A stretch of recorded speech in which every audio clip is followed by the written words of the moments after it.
Olá pessoal, tudo bem? Boa noite. Hoje nós estamos gravando o primeiro episódio do podcast Administrair, um projeto de UCE2, e hoje nós estamos com dois grandes convidados, que é o Geilson Marques e o professor Anderson Terceiro. Eles vão falar um pouquinho sobre as tendências da administração em 2025. E a gente precisa ficar ligado, porque hoje em dia as empresas estão precisando de grandes administradores. E o que vem por aí? Eles vão dizer um pouquinho pra gente. Boa noite, Ana Clara. Boa noite. Professor Geilson, é um prazer estar participando do projeto de vocês. E quando a gente fala de tendência, fala de administração, é sempre algo grandioso que brilha particularmente os meus olhos, né? Então tem muita coisa vindo aí, não só para 2025, mas eu acho que para novembro de 2024 essas tendências já estão acontecendo. Então hoje vai ser uma troca bacana de informações aqui, para que a gente deixe bem claro para o público de casa o que de fato o administrador pode contribuir com essas inovações. Show. Bem, gente, boa noite. Sejam todos bem-vindos. Obrigado pelo convite, Ana Clara. Obrigado por estar aqui do lado deste rapaz que eu admiro tanto, o professor Anderson, né, esse meu querido. E, assim, como o professor Anderson bem citou, as tendências para a administração elas estão acontecendo a todo instante. Agora mesmo, enquanto a gente está aqui batendo esse papo, né, nesse podcast, já estamos trabalhando uma nova inteligência artificial, alguma nova tendência para o mercado. Então, fica ligado porque esse bate-papo de hoje vai render bastante. Pronto, perfeito. E assim, para a gente iniciar, vocês falaram um pouco sobre as tendências que, a partir de novembro de 2024, já tem mudanças. E assim, o que vocês acham que os administradores eles podem esperar em 2025? Sobre a questão das mudanças de trabalho, rotina, o que vocês acham que o administrador pode se envolver, resolver? Eu vou falando um ponto e vocês vão contribuindo aqui de uma certa forma, tá? O primeiro ponto que um administrador, um gestor, vamos dizer assim, precisa ter esse cuidado com as novas tecnologias que estão vindo, com as novas automações que estão vindo, é essa questão de gerenciar a sua equipe para poder se adaptar às novas formas de trabalho. A gente percebe que hoje tem um trabalho presencial, mas devido à pandemia, que não é bom a gente citar muito, o home office, o trabalho híbrido, ele se tornou muito presente na vida das empresas, né? Então, grandes corporações, hoje, a maioria dos seus colaboradores trabalham de casa, né? E isso vem gerando até resultados mais satisfatórios ainda. Mas, como gestores, pensando nesse processo, nós temos que avaliar essa questão da adaptabilidade dele sobre essas formas de trabalho. Até porque as novas tecnologias, a automação, ela veio de uma forma para facilitar a vida de muita gente, né? Para não perder tempo com tanta coisa. Mas ele também pode transformar o ambiente em algo frio, em algo tranquilo, que as pessoas não têm mais motivação, que as pessoas não têm mais aquele envolvimento, aquela conversa.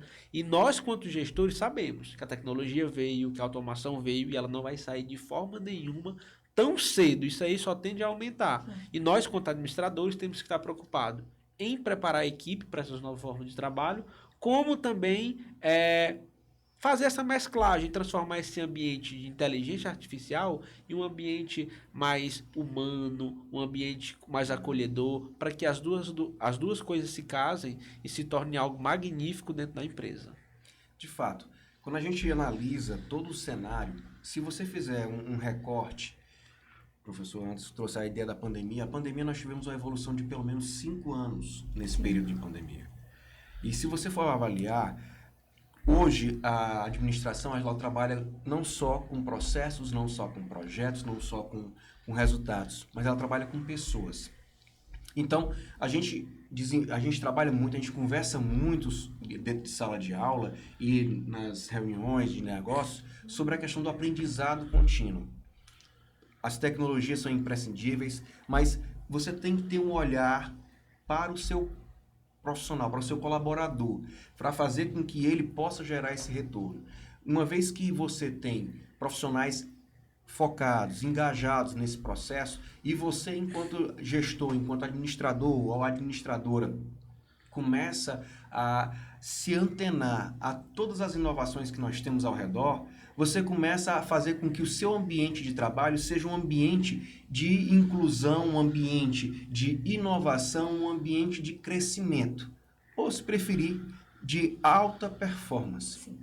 Quando você começa a colocar para si mesmo os princípios do Kaizen, de melhoria contínua, e você vai aplicando isso. Outro dia nós estivemos, né, o professor Anderson, eu e outros professores da faculdade, representando a faculdade lá no Ceará Tech Summit. E a gente pôde ter uma oportunidade gigantesca de acompanharmos diversas tecnologias que estavam já ao nosso redor, seja por empresas nacionais, sejam por empresas internacionais, palestras, momentos que, de fato, agregam e agregarão ainda mais em quem estava ali presente. É isso que é importante a gente analisar, porque toda essa evolução aconteceu porque existia alguém administrando aquela equipe, existia alguém com um objetivo traçado, buscando aquele resultado. E é isso que a gente precisa entender. O processo ele é contínuo, do mesmo jeito que nós, enquanto administradores ou estudantes de administração, precisamos sempre estar continuamente aprendendo. E os desafios, eles vão ser diversos, vamos dizer assim. Né? Porque tem até a questão de, eu não digo mais capital, mas até assim, mas nós aqui do interior temos uma questão cultural. Em todas as palavras da administração, tu vai ver essa quebra de cultura. Superar essa questão cultural que existe aqui. Para colocar, na época da pandemia, vou voltar um pouco, colocar na cabeça dos empresários que marketing era importante, que a venda pelo WhatsApp era importante, que o delivery era importante, era algo surreal. Eles não queriam mudança. Pessoas que estavam 30, 40 anos comandando ali a empresa, não aplicavam isso. Era surreal. Aí quando veio a pandemia, em 2 meses queriam fazer todo esse projeto, esse trajeto. E é incrível também, né? Porque no período da pandemia, falando um pouquinho sobre isso também, é que nesse período o pessoal teve que se adequar ou então fechava as portas. E teve muitas empresas que eles acharam melhor fechar as portas do que fazer essa mudança. E isso, querendo ou não, foi uma... Eu não sei nem como dizer, mas realmente foi um próprio tiro no pé. Porque não era algo complicado. Hoje o marketing, hoje o Instagram é uma das maiores ferramentas de venda. Então, querendo ou não, quem não se adequa, não se adapta, fecha, né? É interessante você falar sobre isso, Ana Clara, porque o professor Anderson aqui vai concordar comigo. A experiência que a gente tem enquanto administrador, enquanto consultor, a gente começa a avaliar, a gente começa a entender, a gente consegue ter um feeling, né, em relação aos empreendedores, sejam pequenos, sejam médios, sejam grandes empreendedores, de um perfil que eles têm e de como eles reagem diante de certos obstáculos, de certas novidades, né? Se eles acabam construindo mais barreiras ainda ou se eles acabam se abrindo para essas oportunidades como uma chance de alavancar o negócio. Sim. Você falou sobre o Instagram e eu tenho certeza que o professor Anderson já deve ter se deparado com um cliente que não acessava uma rede social, que não tinha tão pouco um WhatsApp, né, para poder fazer contatos, para poder trazer uma comodidade a mais para o cliente. E isso, como ele citou no início, né, vou parafraseá-lo, é uma inovação que chegou para ficar. Hoje você não compra mais nada que não seja online, aguardando na sua casa que ele chegue para você. Da mesma forma, um negócio tem que estar devidamente conectado. Até, só para finalizar aqui rapidinho, até tu falou, muitas empresas fecharam, quebraram porque não acompanharam esse processo. E eu posso te dizer com certeza, e tem estudos com isso, que a maioria das empresas que ou permaneceram ou que tiveram um crescimento durante o período pandêmico, ele tinha um administrador presente dentro da sua organização. Então tinha um planejamento, tinha uma estratégia traçada, tinha algum movimento ali da administração que fez despertar essa empresa em algum sentido. E tu vou pegar pelo aqui, não 100%, mas alguma porcentagem, tu vai ver que aquelas que quebraram não tinha, estaticamente, não tinha ninguém ali com pelo menos uma noção de uma gestão. né? Então, a importância do administrador dentro dessas organizações com essas novas tendências que estão vindo aí. Pessoal, a gente sabe que as tendências estão a todo vapor, né? E como é que vocês acham que nós vamos conseguir diferenciar um bom gestor entre tantos? Porque gestores tem muitos, mas aqueles que sabem guiar, aqueles que sabem direcionar bem uma empresa é totalmente diferente. E vocês, como consultores, professores, como é que vocês identificariam esses talentos? Pronto, esses talentos, a princípio, como eu falo, diferenciar esses gestores, né? Primeiro de tudo, a gente vai ter que sair daquela situação que o gestor ele sabe apenas fazer alguns processos. Hoje o gestor ele tem que ser mais do que completo. A gente sempre fala nas nossas aulas que o administrador tem que saber um pouquinho de cada coisa. Agora ele tem que saber um pouquinho a mais de cada coisa. Ele vai ter que saber da parte de administração geral, de uma maneira mais exata. Ele vai precisar saber da adaptabilidade das novas tecnologias. Ele vai saber manusear a inteligência artificial. Ele vai ter que saber, acima de tudo, isso aí é surreal, sobre o comportamento humano. Então, vamos usar aquela teoria do comportamento humano lá da TGA como uma premissa fundamental para trabalhar a inteligência emocional das pessoas, que até então está muito sendo dura, né? Então, a gente vai ter que controlar. Então, o gestor, para mim, ele vai ter que se diferenciar dos tradicionais nesses 3 tipos. A questão da inteligência emocional, ele vai saber como lidar com essas questões, ele vai ter que saber com a tecnologia, essa inovação que está vindo aí, vai ter que saber da administração geral como um todo, e um principal ponto que eu acho que talvez a gente cite aqui durante a nossa conversa, que é a questão da análise de dados. Ele vai ter que saber dominar a interpretação de dados para tomar devidas decisões. Era justamente o ponto que eu ia frisar, porque em todos os aspectos que você citou, eu assino embaixo, eu endosso completamente. A análise de dados hoje é uma realidade que nos auxilia, de certa forma, em toda tomada de decisão.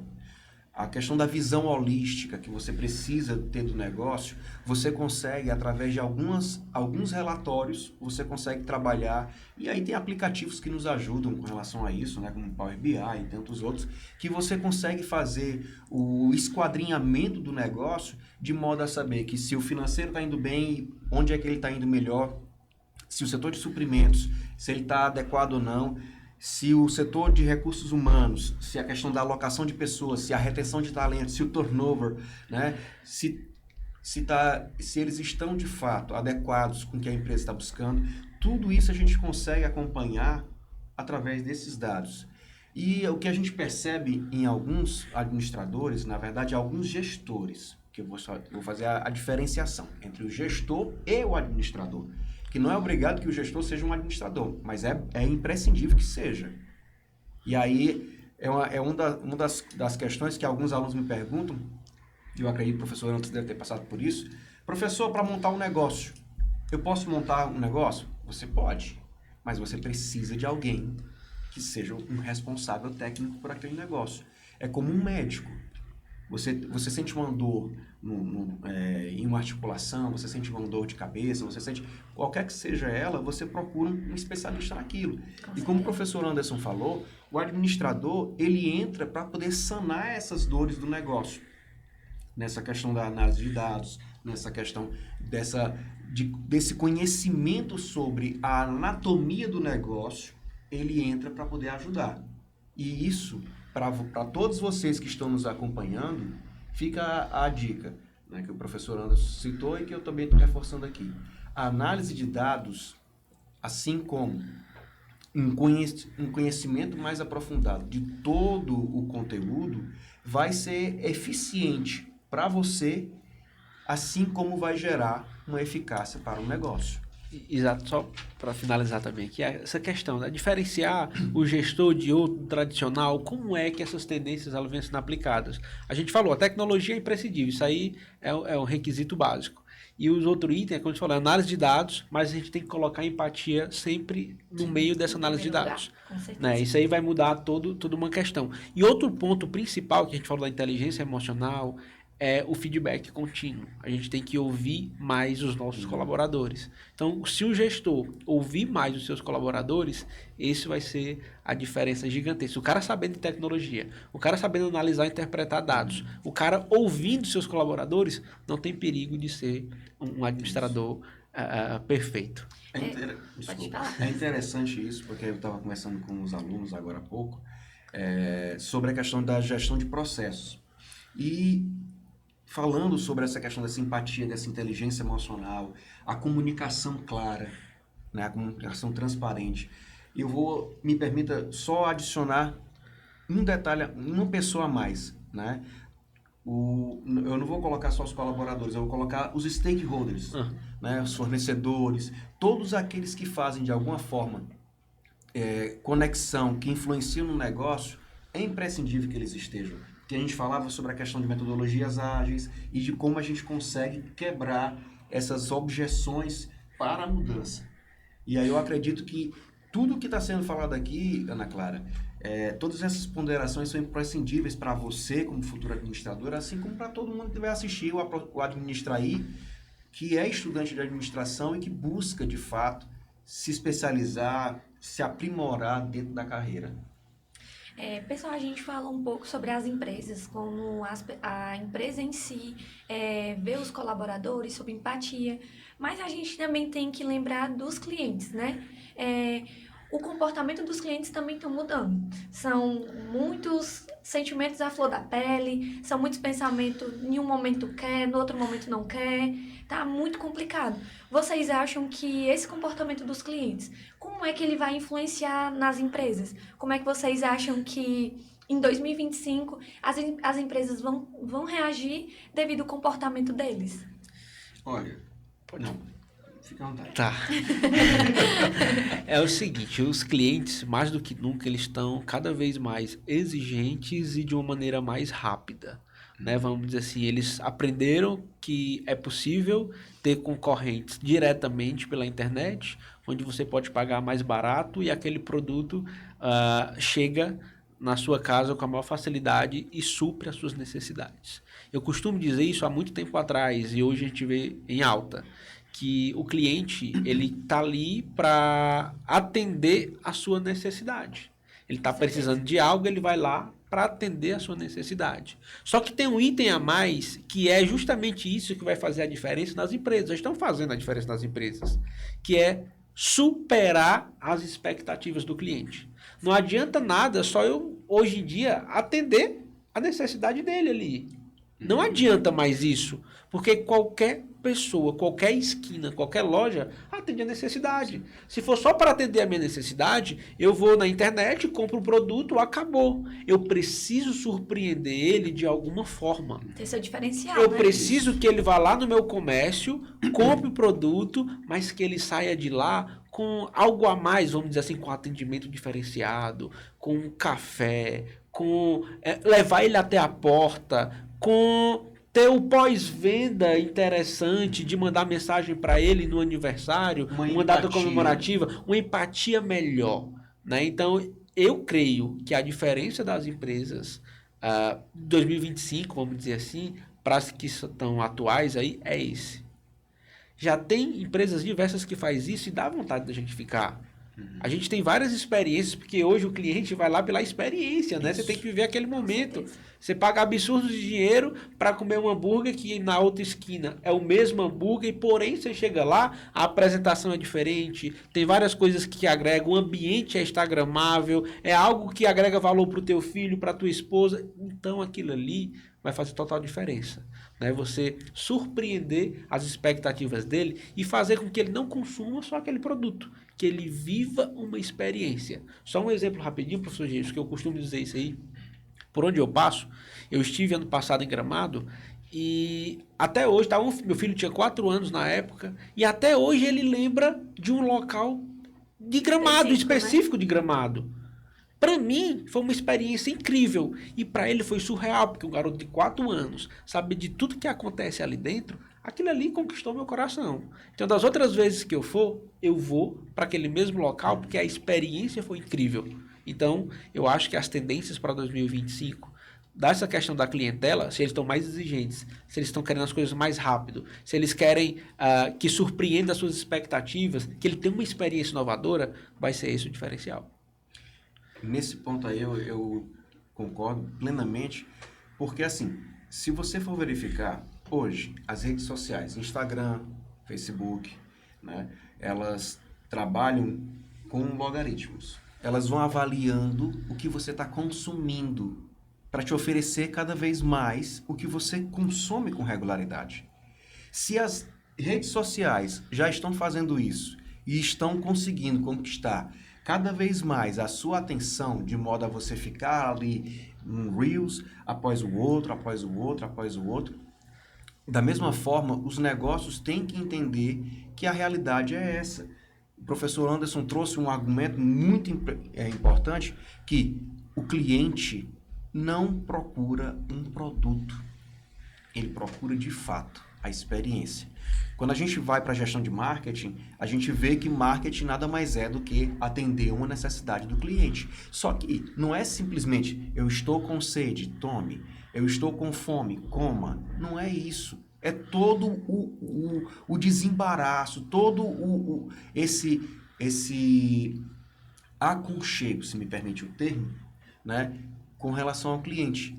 E isso, detalhe, não é só... A gente não está lidando com um cliente. A gente está lidando com um consumidor. Uma pessoa que está ali e que pode consumir seu produto, como pode consumir produto de terceiros.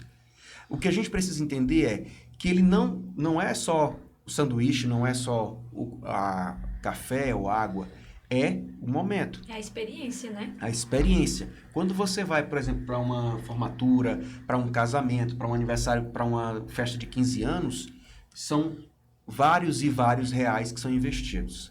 É uma noite. Assim como a viagem de Gramado, é um momento. Mas é um momento que se torna eternizável. Especial, né? Isso. E o que a gente precisa entender é que o consumidor, ele precisa ser acolhido. Essa experiência dele precisa ser única. E aí é onde entra o que a gente fala na administração, que é o diferencial competitivo. O que a empresa oferece? Se as redes sociais fazem esse trabalho de analisar você, eu, professor Anderson, e quem está nos acompanhando agora, para verificar, e por sinal, quem tiver aí, aproveita e já curte a live. Comenta o que você gostou e se você tem algum assunto interessante que você queira que seja trazido, porque isso gera engajamento na própria plataforma. Ela vai fazendo com que isso circule de maneira tal que vai chegar para um colega ou uma pessoa que esteja em qualquer outro lugar do Brasil ou do mundo. Se, da mesma forma, você pode comprar um produto que está na Suécia, no Japão, na Tailândia e aguardar em torno de 10 dias ele chegar aqui. O mesmo produto que você compra aqui no Brasil.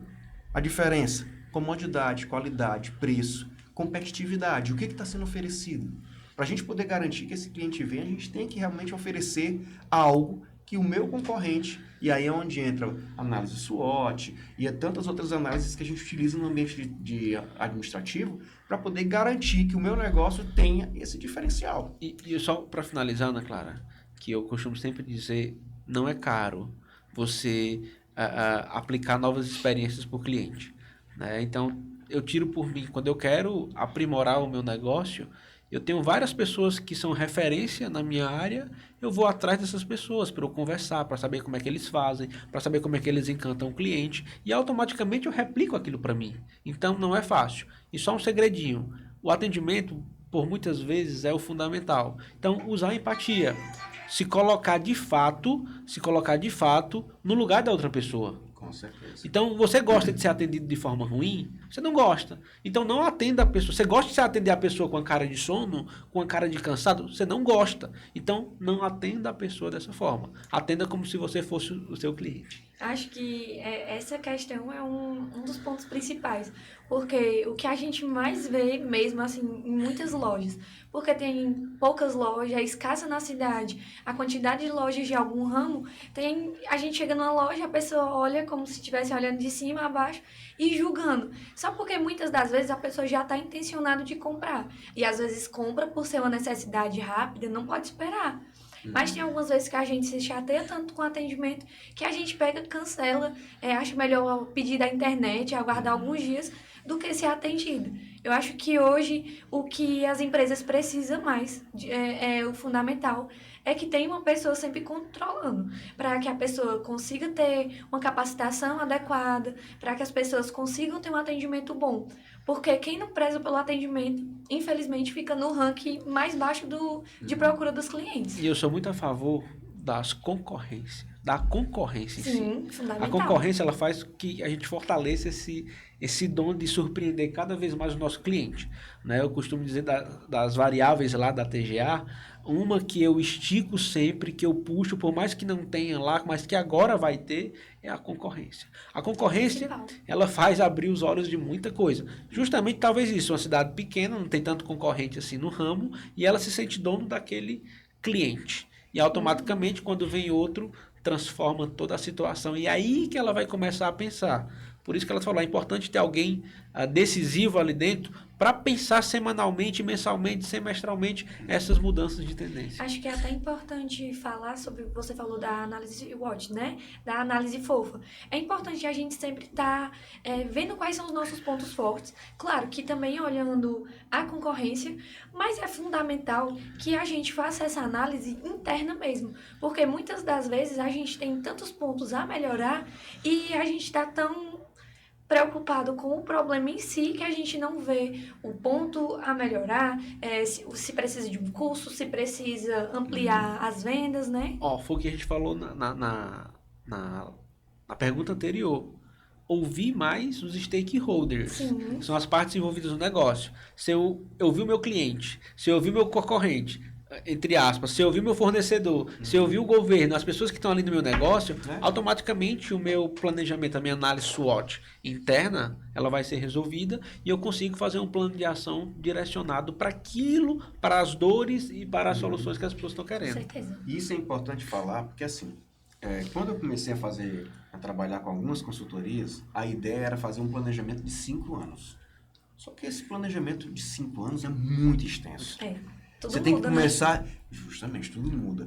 E é importante dizer isso, porque assim, quantas cidades aqui em Tianguá, por exemplo, na região da Ibiapaba, quantas cidades daqui da região não receberam uma loja que era a bambambam do momento, era novidade na cidade, e que essa loja se estabeleceu e não durou mais do que o tempo da novidade.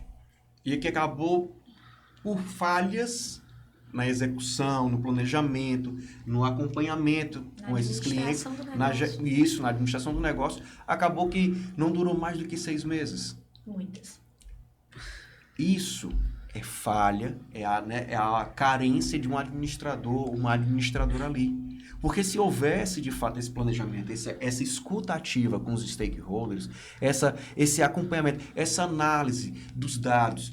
Eu vou montar um negócio, Ana Clara, o professor antes aqui vai poder me corrigir nesse ponto, ou se eu tiver voando aqui nas ideias, né? Mas assim, você vai montar um negócio, a primeira coisa que você faz é uma análise do mercado. Será que o mercado vai ter, eu trazendo esse negócio, esse novo serviço, esse novo produto, vai ter aderência? Será que os meus concorrentes estão oferecendo o mesmo produto? Porque eu posso muito bem, utilizando a ideia da viagem para Gramado, ou então do hambúrguer, eu tenho um hambúrguer. Mas será que o meu hambúrguer, o que eu vou trazer, esse produto que eu vou trazer, será que ele vai ter aderência? É isso que a gente precisa entender. As grandes empresas, e aí eu não vou entrar em méritos, né, de detalhes de quem são, para não fazer propaganda indevida, mas quando elas vão se localizar, quando elas vão trazer suas unidades, suas franquias para uma cidade, seja ela qual for, o porte dela, eles mandam uma equipe para poder fazer toda uma análise.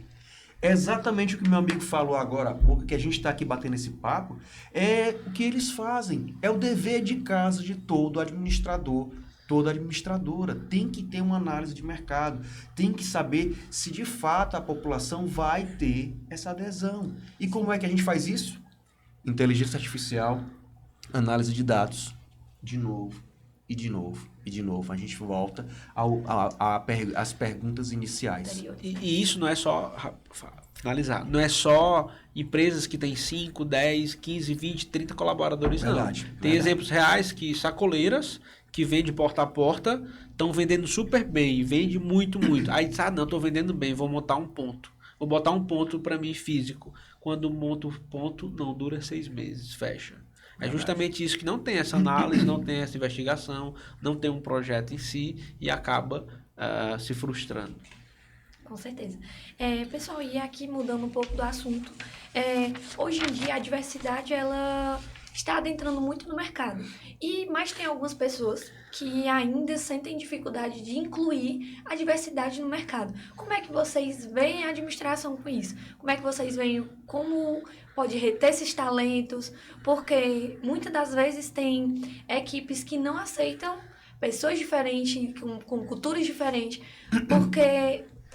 e o administrador ele vai ter que controlar isso. Como é que vocês veem essa situação? Pronto, nesse aspecto, eu vou trazer uma frase, não sei se ela está ipsilítere, né? Mas uma frase de Peter Drucker que diz que para conhecer negócios, você tem que conhecer os seus colaboradores. Para conhecer seus colaboradores, você tem que conhecer pessoas.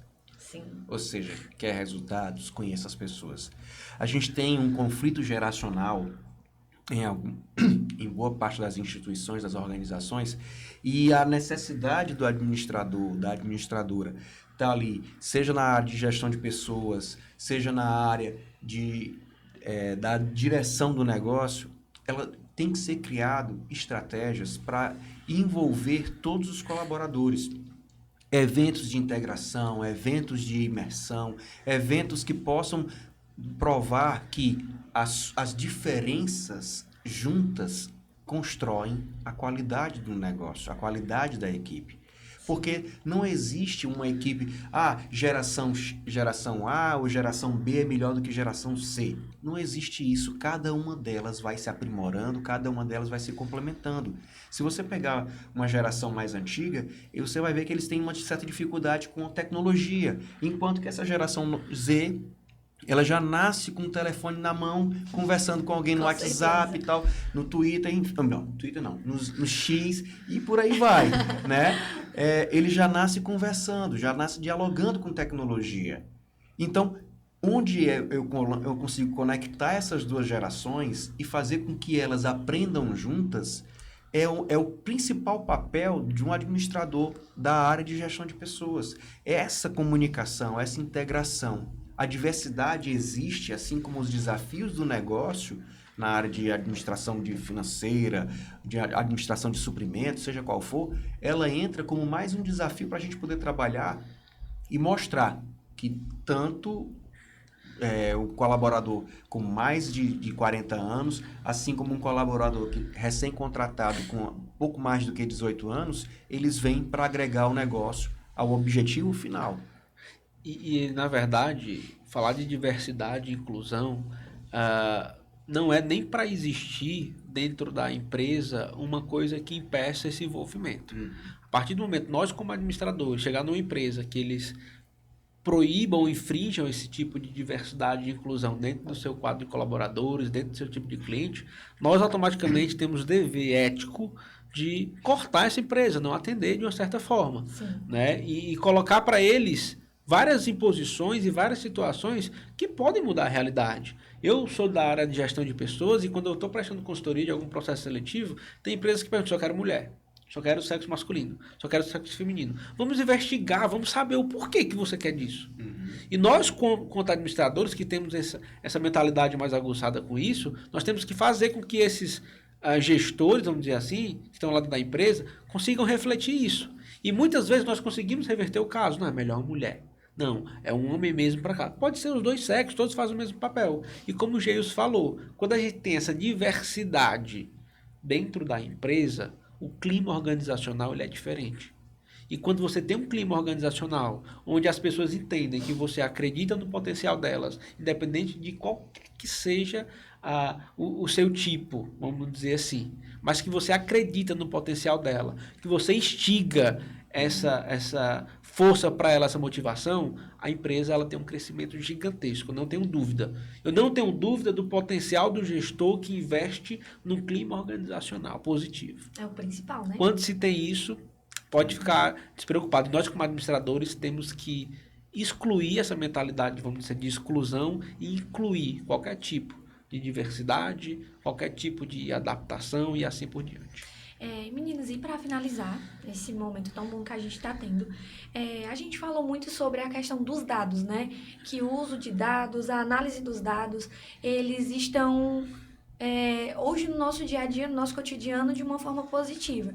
E como é que vocês acham que no futuro, até mesmo nos dias de hoje, como é que vocês acham que o uso de dados eles vão auxiliar na tomada de decisões?